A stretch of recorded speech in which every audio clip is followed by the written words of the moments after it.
Посмотрите, как представляли себе наше время люди 100 лет назад, будущее всегда вызывало у людей любопытство. Вряд ли кто-то из нас отказался бы узнать, что ждет человечество спустя несколько десятков, а то и сотен лет. Вот и наших предков занимал тот же вопрос. Они пытались предположить, как будет выглядеть мир будущего, тот, в котором сейчас живем мы с вами. Насколько близки они были к истине, судите сами. Эдм предлагает посмотреть на иллюстрации художников прошлого о нашем времени. В 1900 году немецкая фабрика шоколада выпустила открытки с предсказаниями о том, как будет выглядеть мир в 2000 году. По их мнению, в начале 21 века у людей не должно быть проблем с хождением по воде. А у каждого человека должны быть собственные крылья, а это уже, пожалуй, общественный транспорт. Любопытно, что мода будто бы застыла и совсем не изменилась за 100 лет, нам пора бы научиться передвигать дома туда-сюда. Гибрид поезда и корабля. До такого мы пока не дошли. События, которые происходят в одном месте, люди видят совершенно в другом. Что-то напоминает. Например, прямую трансляцию по ТВ или онлайн-колпак над городом. И никакая непогода не испортит настроение. Очень удобно, но нам, увы, не подвластны движущиеся тротуары в городах. Нет, такого у нас нет. Устройство для хорошей погоды. Да, разгонять облака мы умеем. В начале 20 века француз Жан-Марк Кацце и другие художники предложили свое видение родной страны в наше время. Вот, например, летающие пожарные. А здесь люди 2000 года уезжают из оперного театра после представления. Тут мало схожести с реальностью. И летающих аппаратов у нас нет. И опера уже не пользуется такой бешеной популярностью в нашем мире. Конечно, многое автоматизировано. Но парикмахеры по-прежнему справляются вручную. Кажется, здесь изображен Skype. Или другие мессенджеры, оркестр-робот? Ну уж нет, хотя бы в музыке должна оставаться человеческая душа. Люди думали, что знания можно будет без труда закачать себе в мозг. У нас, конечно, есть интернет, но все же этот процесс не так уж прост. Из-за бешеного развития технологий многие дети будущего никогда вживую не увидят лошадь. Грустно это признавать, но, кажется, наши предки были недалеки от истины. Французский карикатурист Альбер Рабида интересовался футуристической темой и нарисовал несколько иллюстраций. Например, этот мужчина, похоже, слушает музыку в наушниках. Художник, похоже, предполагал, что книги можно будет прослушать в библиотеке.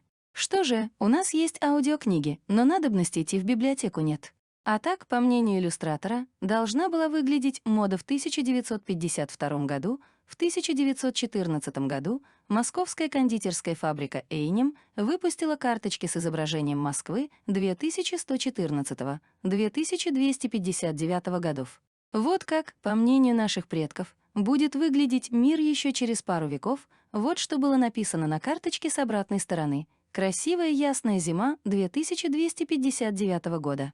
Уголок старой веселящейся Москвы, древний Яр, по-прежнему служит местом широкого веселья москвичей, как было и при нас 300 с лишним лет тому назад. Для удобства и приятности сообщения Санкт-Петербургское шоссе целиком превращено в кристально-ледяное зеркало, по которому летят, скользя, изящные аэросани. Тут же на маленьких аэросалазках шмыгают традиционные сбитенщики и продавцы горячих аэросаек. И в 23 веке Москва верна своим обычаям. Зима такая же, как и при нас 200 лет назад. Снег такой же белый и холодный. Центральный вокзал земных и воздушных путей сообщения. Десятки тысяч приезжающих и уезжающих. Все идет чрезвычайно быстро, планомерно и удобно. К услугам пассажиров — земля и воздух. Желающие могут двигаться с быстротой телеграмм. Лубянская площадь. Синеву неба чертят четкие линии светящихся аэропланов, дирижаблей и вагонов воздушной дороги. Из-под мостовой площади вылетают длинные вагоны московского метрополитена, о котором при нас в 1914 году только говорили. По мосту над метрополитеном мы видим стройный отряд доблестного русского войска, сохранившего свою форму еще с наших времен. Как вы считаете, не разочаровали ли мы предков? А как вы представляете себе будущее? Как люди в начале 20 века видели будущее и представляли себе 2000 год? Прежде чем их показать, хотелось бы отметить, что давно уже задумывался о том, что и мы рисуем будущее, исходя из представлений текущего времени, будь то личная фантазия, будь сериал, рассказ или фильм, действие в котором происходит в недалеком или отдаленном будущем. И та часть наших представлений, которой посчастливится дойти до того времени, будет такой же нереалистичной, наивной и даже чем-то смешной, чем кажутся нам фантазии людей, живших свыше 100 лет назад о нашем времени. Так французы начала XX века представляли себе подводные забавы в виде игр. Не уверен, что это рисунок начала XX века, но тоже любопытно. В левом изображении некий общественный вид транспорта неизвестной природы, а справа таким представлялся индивидуальный транспорт, но жизнь пошла иным путем. Автомат-парикмахер, как это ни странно, но до сих в парикмахерских работают люди, так что футурологи начала XX века не угадали. Так представляли себе робота портного, который будет шить одежду в 2000 году. Согласитесь, с виду нелепый автомат. А еще более нелепая одежда для 21 века так представляли себе робота портного, который будет шить одежду в 2000, по мнению футурологов начала XX века, будет прибор, который позволит обнаруживать воров и прочих нарушителей закона через стены. Посмотрите на форму полицейского. Люди того времени даже не представляли, как изменится одежда и мода кафе для воздухоплавателей. Нечто аналогичное у нас имеется для автомобилистов, но вот, чтобы для авиаторов.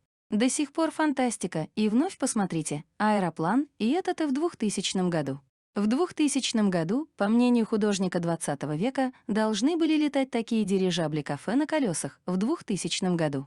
В 2000 году аудиогазеты и книги, по мнению художника начала XX века, выглядели бы следующим образом.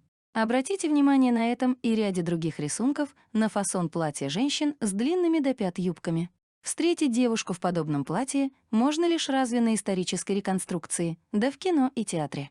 Нашим предкам было даже невдомёк, что появятся, например, мини-юбки реконструкции, да в кино и театре. Нашим предкам было даже невдомёк, что появятся, например, мини-юбки в 21 веке, мы должны были путешествовать на таком транспортном средстве. Какая-то смесь аэроплана и кареты-разведчики-велосипедисты. 2000 год — тушение пожара и эвакуация жителей. В 2000 году охота в 2000 году выглядела бы так. Ну, почти угадали же. Некоторые чиновники охотятся же с вертолетов. Передвижные дома в 2000 году. В 2000 году люди научились ходить по воде за счет воздушных шаров и деревянных лыж. Поезд Париж-Пекин в 2000 году. Аэробус в 2000 году. По представлению жителей начала XX века, а это фактически голограмма или передача изображения на расстояние в виде голограммы, что похоже на смартфоны, видеообщение через разные программы. Правда, вот дизайн подвел. Совсем в иную сторону он пошел, чем представлялось свыше 100 лет назад дирижабли в 2000 году. Так выглядел типичный город в 2000 году по версии художника начала XX века.